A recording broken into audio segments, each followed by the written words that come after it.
¿Cómo? No me hago cargo de la cumbia que estaba sonando, aviso. Es toda responsabilidad de la playlist de Aisha Barra Carlos que quedó sonando.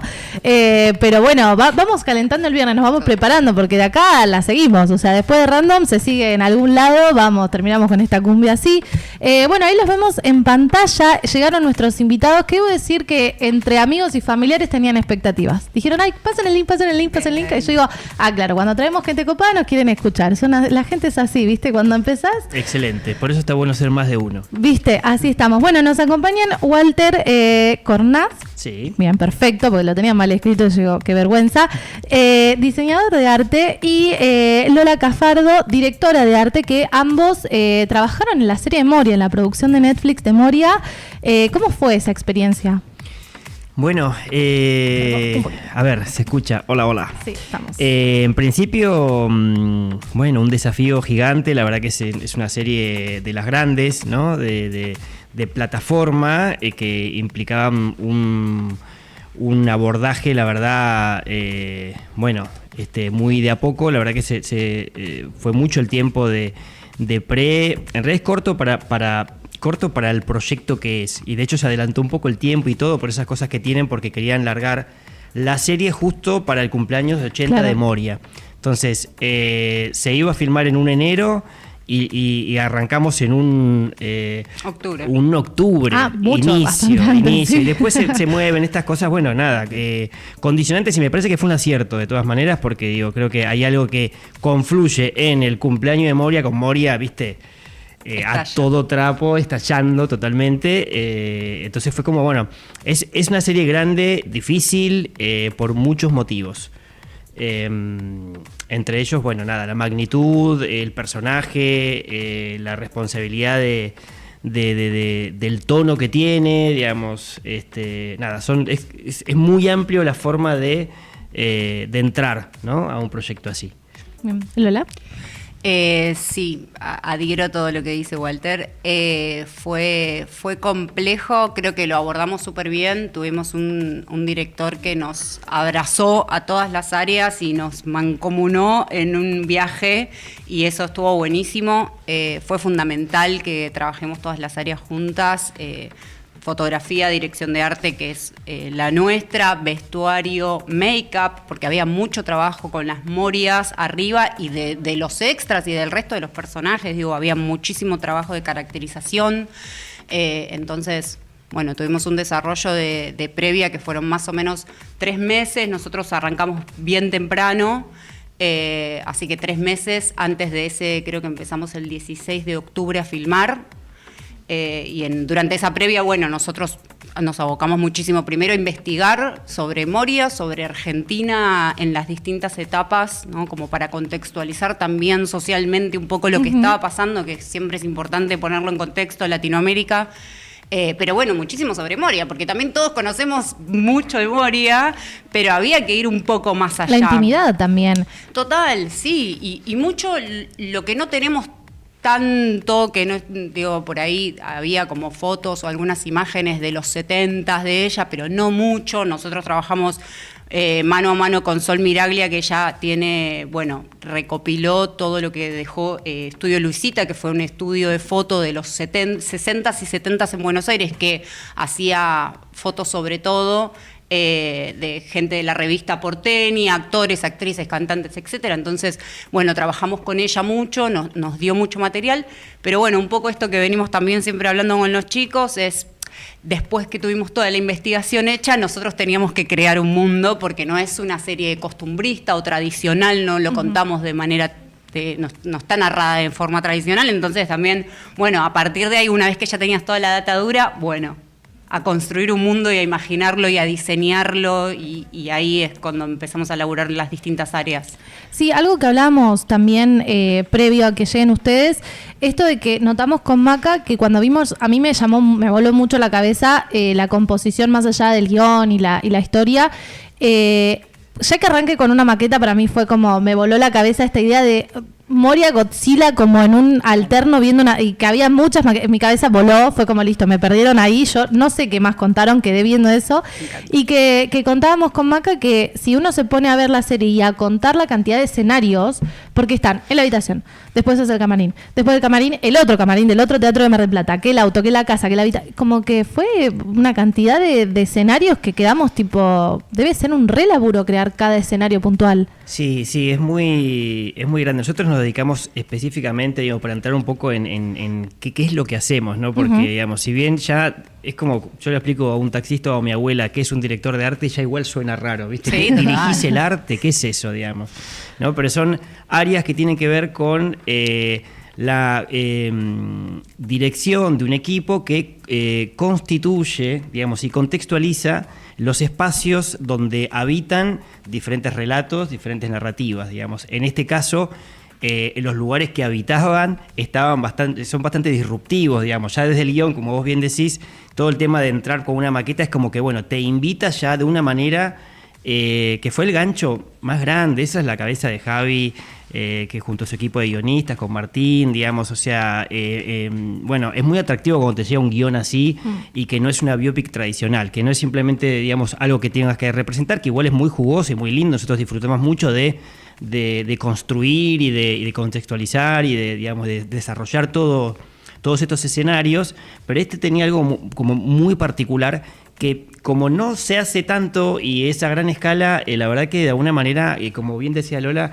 una vez que nos dedicamos a investigar todo, digamos, a nivel espacio-tiempo, teníamos que empezar a construir algo que tenía que ver con este relato diferente. Entonces, hay algo de un enorme disfrute, a la vez de un enorme desafío, llevar adelante un tono sobre todo, ¿no? Que es donde aterriza esta historia y de qué manera visualmente. Digamos, nosotros nos dedicamos todo lo que los personajes, todo lo que se puede tocar en un proyecto audiovisual estaría dentro de nuestra responsabilidad como diseñadores de arte. El rol, digamos, yo trabajo con Juan Cavia, que es mi socio, que dentro del equipo que conformamos, y en estas series de plataforma, nosotros también somos directores de arte como Lola, pero en esta serie de plataforma es como que hay roles nuevos que encima suenan más raro aún, digamos. O sea, si director de arte, alguien que dirige el arte, suena raro, imagínense a alguien que se dedica a hacer esto, pero que se llaman production designer, digamos. O sea, suena muy pretencioso, pero es básicamente, digamos, la persona que recibe el Oscar a director de arte en Estados Unidos es un diseñador de producción, que básicamente lo que hacen es diseñar y también llevarlo a cabo con esa responsabilidad productiva. Digamos, las ideas, por ejemplo, de las transiciones son un texto en un guión que hay que pararlo de manos y pensarlo, imaginarlo, que sea fiel y funcional a la historia, y después hacerlo, digamos, y hacerlo dentro de una factibilidad, dentro de un montón de desafíos que tienen que ver con, obviamente, la responsabilidad de un gran presupuesto, dividido en todos estos escenarios que ustedes vieron en la serie, que son una banda. Sí, muchísimos. Y además teníamos esto de filmar muchas cosas en estudio, como las maquetas, por ejemplo, o algunos decorados específicos de las transiciones, por ejemplo, cuando el personaje de Moria, pero actuado por Sofía, se envuelve en una sábana y llega a las maquetas, digo, que sale de la habitación de ella, digo, todo eso se filma en estudios. Después tuvimos locaciones reales, como Parque Leluar, la casa de Moria, o el departamento del inicio del primer episodio, donde ella, bueno, se muda sola por primera vez, la casa de los padres, digo, son locaciones reales, y a la vez tuvimos la complejidad de los teatros, por ejemplo, filmar en teatros reales, donde nosotros adaptamos un montón de espacios que no estaban destinados a eso. Los camarines, creo que casi ninguno es un camarín real, sino eran espacios que nosotros encontrábamos que nos servían, porque los camarines en los teatros son muy chiquitos por lo general y no tenés tiro de cámara, por ejemplo. Claro. Entonces, es adaptar en ese mismo espacio que nos sirva para que la cámara pueda hacer un recorrido que arranca en una escalera, sigue, camina por por detrás, va al hall, sale por el camarín. Digo, hay mucho recorrido. Entonces, hablando de las complejidades, que era un poco también tu primera pregunta, bueno, esto también, digo, como tuvimos que adaptar, y nos pasó mucho de filmar en una locación el inicio de una escena y el plano siguiente, que abría una puerta, estábamos en otra locación en Avellaneda, por ejemplo, sí, ¿no? Sí. Como cosas así. Sí, eso es donde es todo lo invisible, ¿no? Digamos, una cosa es lo que se ve concretamente, digamos, en la serie, desde una uña gigante en el patio del Eluar, cosas muy concretas y que uno puede advertir, y después está todo el mecanismo interno que gracias a nuestro enorme y gran equipo, digamos, la verdad que es para agradecer constantemente, porque yo creo que es... yo soy muy crítico de los trabajos que hacemos en general, y la verdad que estoy muy conforme, muy feliz con la serie, y tiene que ver básicamente con que lo que hacemos es como si fuésemos unos gitanos en un circo, digamos. Somos un montón de gente, hormiguitas, que si no se manejan de una manera colectiva y armónica, no se llega a lograr algo, digamos, como tan concreto y tan definido como lo que se ve en la serie. Y lo puedo decir porque lo puedo decir desde una mirada objetiva, mirando para el costado a mis compañeros, mis compañeras, Lucho Badraco, lo que bajó de Javi, por supuesto, ¿no? Como líder de equipo, que esa no es simplemente llevarlo a cabo en tiempo y forma, sino con una energía que hace que armonice es eso, ¿no? fundamental, perdón, pero dijiste No, sí, eso y sí. me quiero agarrar porque la energía en un set son muchas horas durante mucho tiempo, de lunes a viernes, y quizás sábado seguís laburando en tu casa, pero en el momento de filmar, que en este caso fueron 16 semanas, que para proyectos en Argentina es mucho. Yo no sé cuánto tuvieron, no sé, El Eternauta u otras series grandes, pero seguramente más.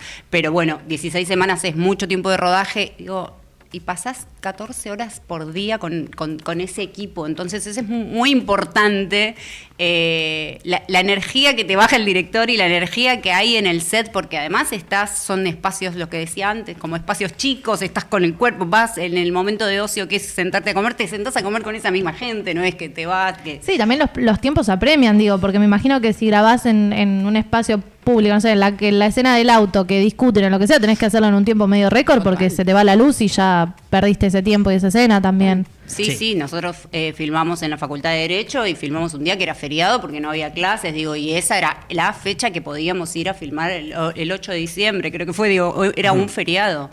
Entonces también es adaptarnos a... Sí, hay una ingeniería gigante, ¿no? Digamos, por eso para mí es como un circo. Digamos, realmente somos como un circo que va, al circo Rodas, y que va, y que es una cosa, está el hombre bala, la mujer barbuda, están todo el trapecista, digo, están todas las áreas que conjugan el hecho de que, bueno, de que así se hacen las cosas en general, ¿no? En los proyectos audiovisuales, y en los proyectos grandes es eso, ¿no? Es como una tribu de primos que uno ve en Navidad, ¿no? O sea, es como te vas cruzando entre proyecto y proyecto, te vas haciendo amigos, es como una gran familia.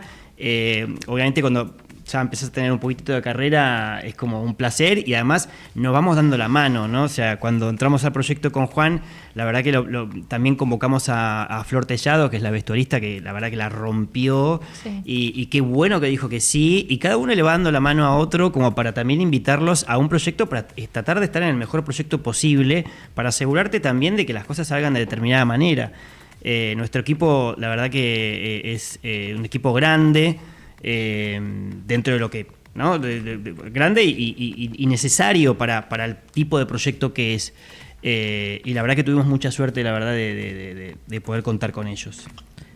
Sí, se nota mucho porque es muy cerrado el proyecto, o sea, como que todo convive. Y les iba a preguntar qué detalle de todo este universo fue su favorito, o sea, si de lo que más disfrutaron trabajar, o algo que dijeran, no sé, esto es lo que más me gustó, cómo quedó, ¿cuál fue? Buena pregunta. Mira, muchas cosas. Cada uno también se ocupa y lleva diferentes batallas, ¿no? A la hora de diseñar los escenarios, obviamente al ser un gran equipo nos vamos repartiendo a nivel creativo, de cómo uno avanza y qué va absorbiendo. No sé, la verdad que...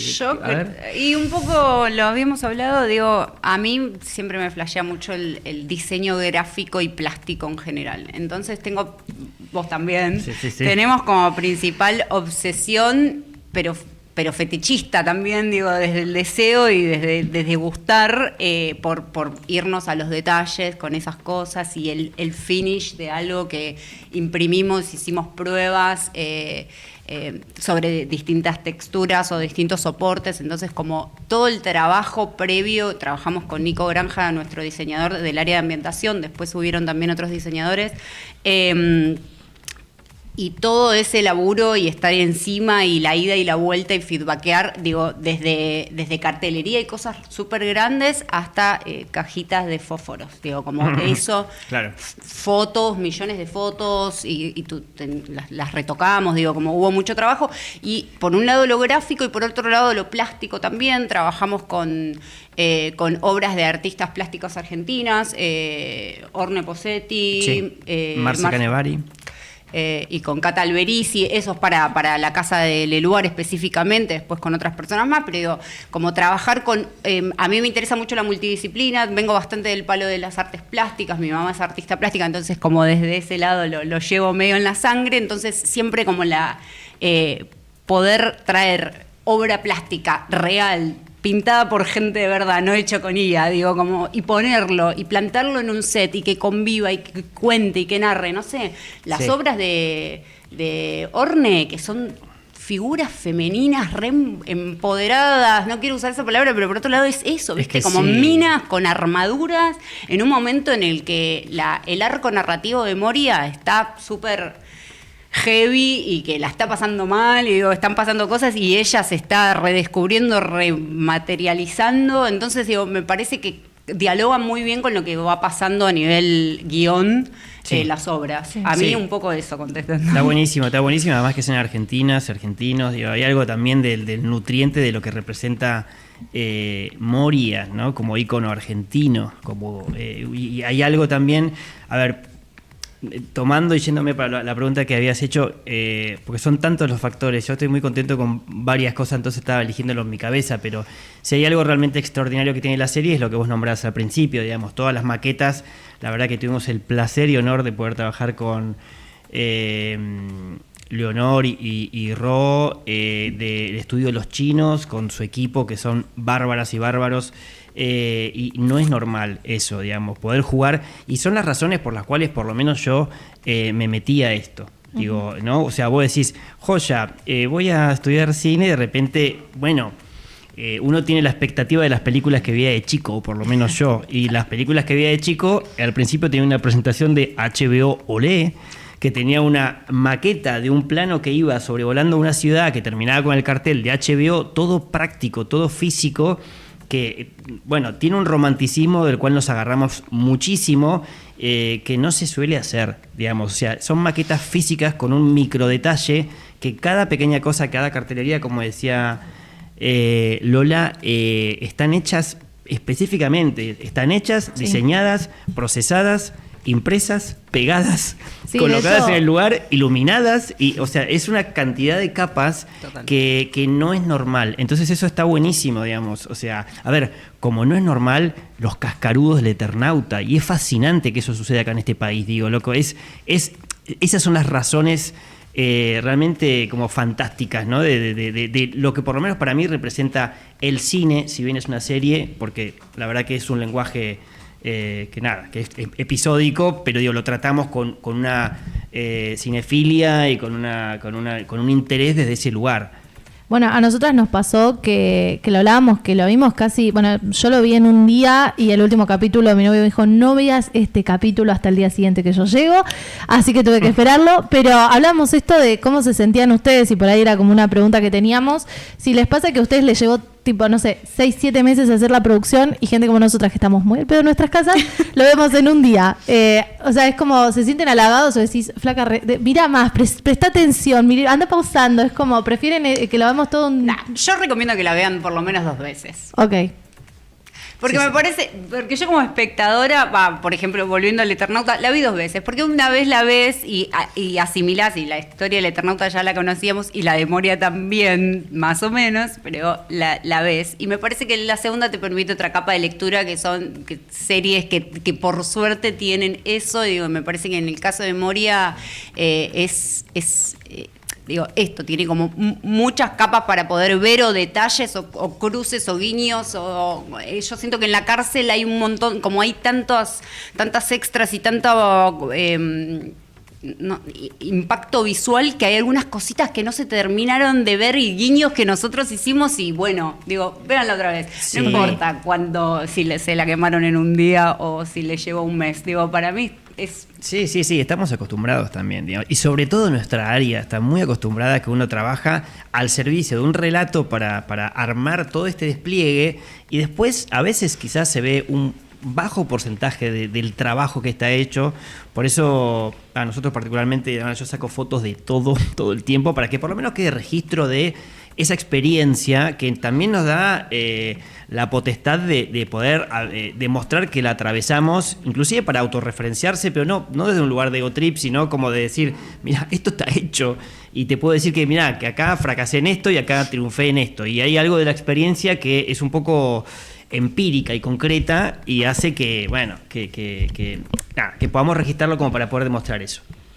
Ya te dejo, porque nos tiran preguntas de allá. Okay. Y ahora que tocaste la cárcel me diste el pie perfecto.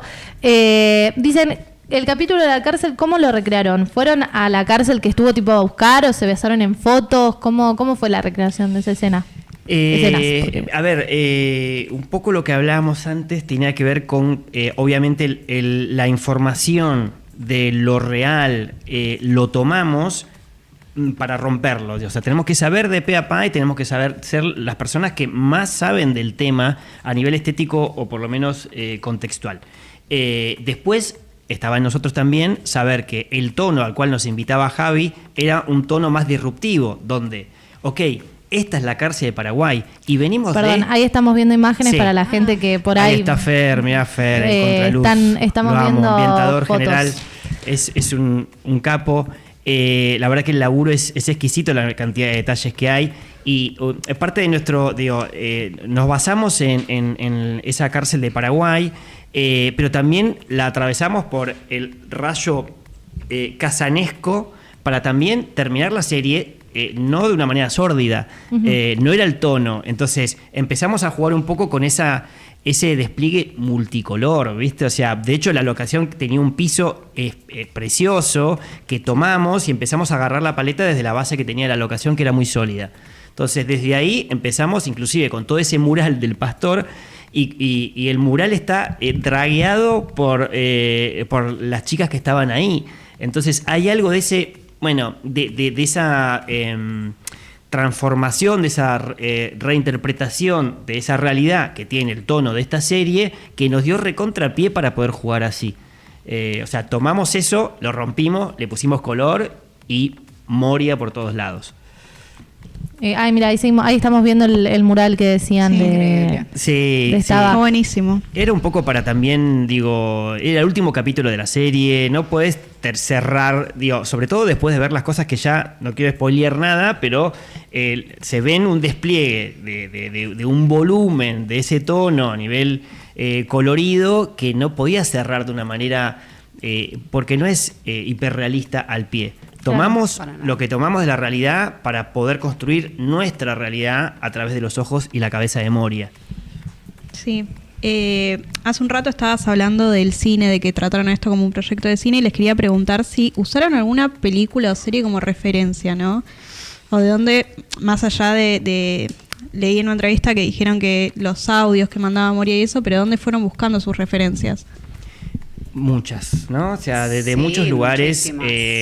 Javi vino con algunas referencias muy concretas de David LaChapelle, que le daba una cosa plástica, fina, grotesca, pero a la vez elaborada. Muy pop también. Muy pop, sí. Muy pop. Y Nan Goldin, una fotógrafa más sórdida, pero muy bella también, es una mezcla de cosas, como que la verdad que nosotros también, después de la realidad y de la investigación está la mirada del director, que nos tira pautas que fueron muy útiles para también empezar a elaborar nuestra propia construcción, ir presentando, ir validando, para ver cómo armábamos todo, porque esto está constituido por Flor, la vestuarista, que le subió el volumen. De hecho hay un plano en un camarín, ese es tuyo, Lola, es ese camarín de Canal 7, que dije, ¿y este plano de la galera que iba a ser un camarín medio como, Sí, che, sí, no medio muerte. tenemos mucha guita para este? Nos pasaba eso también, perdón, pero Sí. nos cebábamos y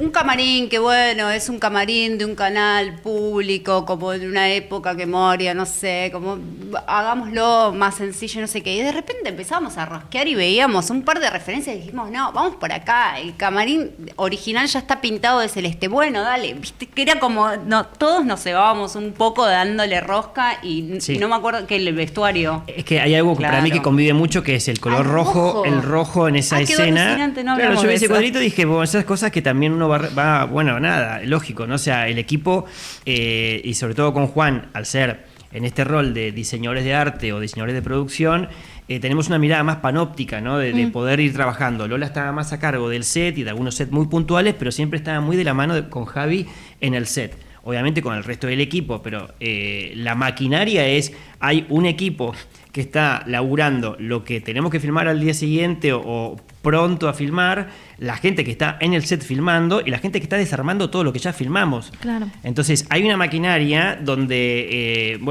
Trabajan en simultáneo también, es un sí, poco... sí. 100%. Por eso digo, ese set yo lo vi a la pasada y después me lo desayuno también confiando en que, bueno, la sinergia que tenemos como gran equipo, bueno, también te regala esas cosas, ¿no? Como de repente un set que uno decía, bueno, no hacía falta más y de repente estaba a la altura y a la altura y a la altura Claro. y eso, nada, es como muy escopado. Sí, en esos espacios, perdón, termino con esto, pero estuvo muy bueno trabajar mano a mano con Flor Tellado, con la vestuarista y con el equipo de vestuario en general, mostrándonos las presentaciones todo el tiempo, las pruebas de vestuario que ellas iban haciendo. Entonces, ver, porque la figura de Moria es impactante, no era un personaje que pasaba desapercibido. Entonces, bueno, trabajar con el vestuario como figura y nosotros como fondo acompañando, y en ese camarín que yo justo había... No sé por qué había mandado imprimir, no sé por qué se me ocurrió, pero fue maravilloso, mandado imprimir directamente sobre un papel transparente pero rojo, imágenes que ya habíamos filmado hacía un par de semanas de Sofía. Entonces sobre esas imágenes, sobre ese papel, y de repente quedó buenísimo porque Moria está vestida de rojo y todo empieza como a decantar en una paleta que además fue muy pensada también con todo el equipo desde el inicio, y la idea era que el rojo vaya explotando a lo largo de los episodios, y eso un poco va pasando. Estamos con el tiempo, yo los quiero llevar un Sí, poco sí, más sí. A la parte más, saliendo ya un poco de Moria, porque si no vamos a ir cuadro por cuadro. Si es por nosotras dos, vamos cuadro por Sí, cuadro sí. y nos llevan de la mano a la próxima producción. Excelente. Estamos Obvio. así No, nosotras las dos. invitamos. Pero llevarlos un poco también a esto de, bueno, la profesión, ¿no? ¿Cómo fue elegir? ¿Dónde estudiaron? Como ya más personal la cosa.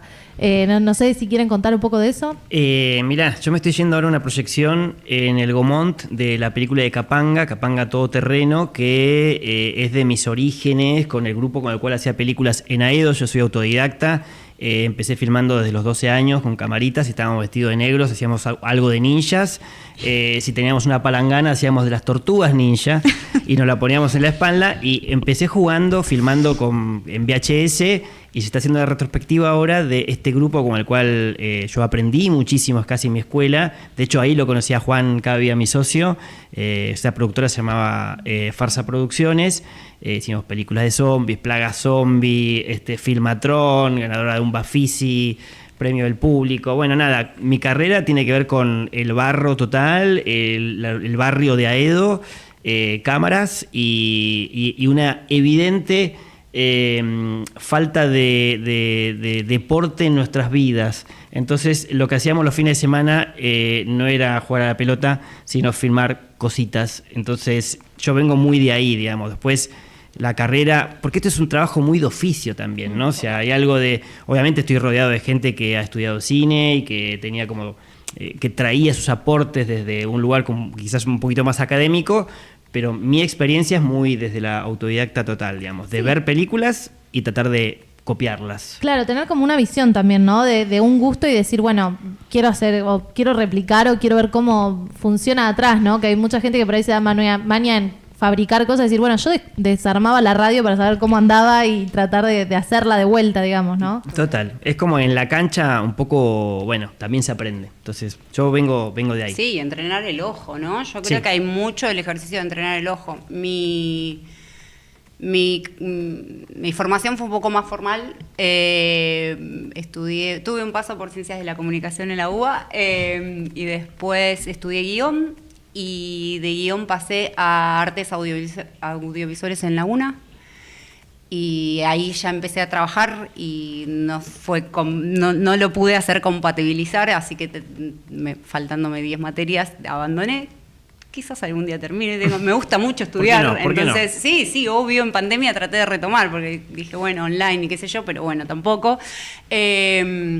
Pero bueno, hice ese recorrido formal, pero un poco lo que está diciendo Walter, ¿no? Como hay mucho de eso, de entrenar el ojo, y cuando empecé a trabajar, me empecé a curtir en serio y yo arranqué, bueno, por un lado hacía como pelis muy chiquitas, independientes, pero por otro lado laburaba en publicidad y era asistente de arte y es como, bueno, ahí como un recorrido, conocer, entender, aprender a leer lo que los otros te transmiten, digo, la bajada desde el equipo, la comunicación con el equipo. Y ahí, bueno, fue una carrera ascendente, muy hermosa, y por suerte también pude empezar a hacer ficción en el medio, que era también lo que más me interesaba, ¿no? Como la narrativa y la historia.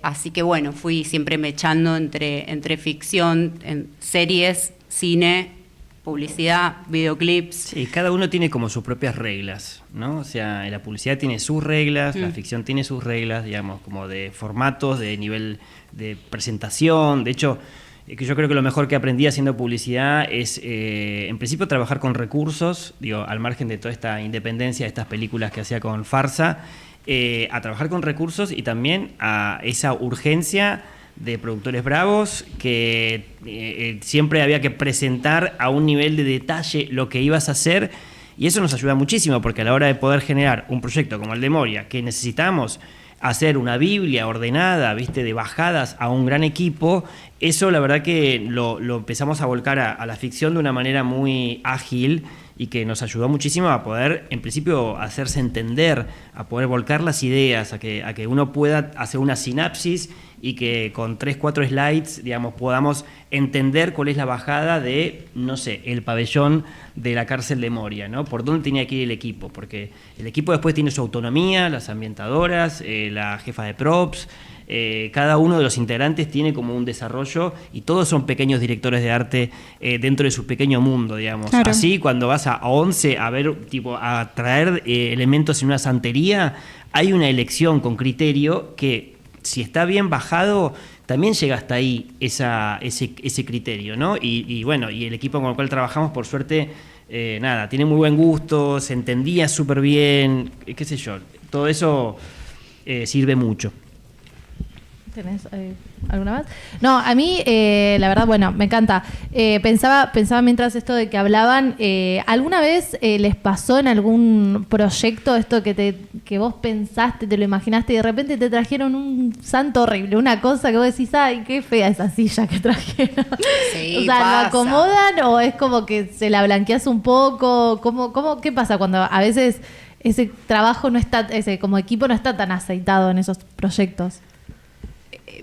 Pasa muchas veces, pasa por errores de comunicación, pero a veces también de presupuesto, o que se dijo algo al principio y después cambió y no le llegó digo, pasa como pasan en todos los trabajos, que suceden cosas que están mal, pero digo, quizás no es la responsabilidad de nadie puntualmente, sino que sucedió.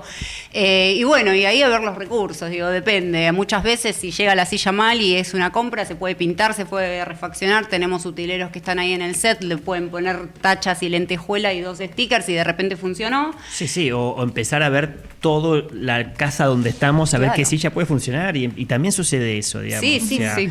No hay que tener miedo a esa... Bueno, el profesionalismo también es en hacerse cargo de eso y tratar de resolverlo. Y buscar soluciones, sí, esto. O en mi casa hay algo que sirve, digo, todavía seguimos trabajando así y creo que nos gusta un poco lo del circo que decíamos. Digo, también nos gusta ser gitanos y llevar y traer. Muchas veces retapizar sillones que volvieron a ser usados en otras locaciones, en otros espacios, y nos funcionaba muy bien de forma y la actriz sabíamos que quedaba bien y no sé qué, y se retapizaban y salen. Sí, en el pabellón, de hecho, hay un montón de sillones que de repente, viste, ya, el pabellón se filmó como más bien al final, ¿no? Sí, en enero, al final. En enero. Y bueno, ya ahí empezás a reciclar cosas, ¿viste? También, porque también hay algo que es muy... que hay que hacer de una manera lo más inteligente que se pueda, que es el tema de la optimización de los recursos. Eso es constante, digamos. Lo que te gastes de más en una locación no lo vas a tener en la otra. Y eso hay que ir llevándolo de una manera inteligente. Y muchas veces el rol del director de arte también es decir, llegar a una locación y decir, está perfecta, no le pongamos un mango a esta, porque tenemos que hacer todo el resto. Entonces hay algo de esa inteligencia de cómo uno va dosificando. Bueno, esto, ¿no? Tirás una sábana de un león encima de un sillón que ya se vio, bueno, listo, no le saquen nunca esa sábana, se queda ahí. Y esa es la concesión que hay que ir haciendo, pero como por poner un ejemplo, digamos, de esto hay un montón. Bien, estamos ya con un poquito del tiempo, ya está, ya los vamos a tener hasta el final, porque yo hablarme la grilla, le dije a ella, no, Sí, mira, va a estar más o menos media hora. Acá. Claro, ella me dijo, vos no las van a tener, nosotros nunca cumplimos los horarios, es así, nos llevamos con toda la gente. Habíamos traído, no sé si se animan, pero Maca tiene su columna de cine y trajo unas biopic para recomendar a partir de la memoria. Es que los invitamos a que se queden y si las vieron, ¿por qué no? Muy bien. Darnos Obvio, me encanta. Su Excelente. mirada, a ver si estamos, no sé si estamos por ahí ya en estos últimos minutos, porque nos trajiste algo para recomendarnos hoy. Sí, 3 biopics que me parece que, si bien lo de Moria está a otro nivel, me parece que está bueno ver también de otras figuras. Por ejemplo, la primera, no sé si lo tenemos por ahí, pero bueno, la primera es Gilda, que es otra figura femenina importante argentina. Hace unos años, salió en 2016, ya hace unos años, 10 años. No queremos aceptar el paso del tiempo. Sí. Estuvo dirigida por Lorena Muñoz y Gilda la hizo Natalia Oreiro. Y me parece que va a tono con lo de Moria, que es esto, es otra mujer, figura importante. También tiene como todo ese tono en la película. Y bueno, la película relata la vida de Gilda desde el principio de su carrera hasta el final. Estuve leyendo por ahí que el hijo, Fabricio, que fue el único sobreviviente del accidente horrible fue la pieza clave para la realización, porque él estuvo compartiendo cosas y fue entre Natalia Oreiro y la directora las que lo pudieron convencer, porque no quería y la película le encantó. Leí que la fue a ver 6 veces. Mirá. Así que sí, debe ser muy fuerte también ver todo eso. Está muy bien la película. Con Juan, mi socio, hicimos la siguiente de Lorena, El Potro. La de Rodrigo, Sí, ¿no? Obviamente. sí. Pero Gilda, la verdad que es preciosa y muchos colegas y amigos obviamente participaron ahí. Sí, también Gilda creo que mientras que lo decías, le pasa algo como con Moria, ¿no? Tiene una construcción y no sé, un estereotipo tan marcado, digo, no se podría hacer la biopic sin La Corona de Flores, por ejemplo, Claro, ¿no? claro. Creo que también hay un poco esa dificultad o ese desafío en crear la biopic de, bueno, hay algo atrás de ella y como esta construcción. Sí, que las dos están como en un lugar de santa también, como de Es una verdad. figura religiosa. Ícono, sí, Sí. súper. Y sí, sobre todo ícono femenino, ¿no? Digamos, como qué bueno que existan y Natalia está increíble también. Sí.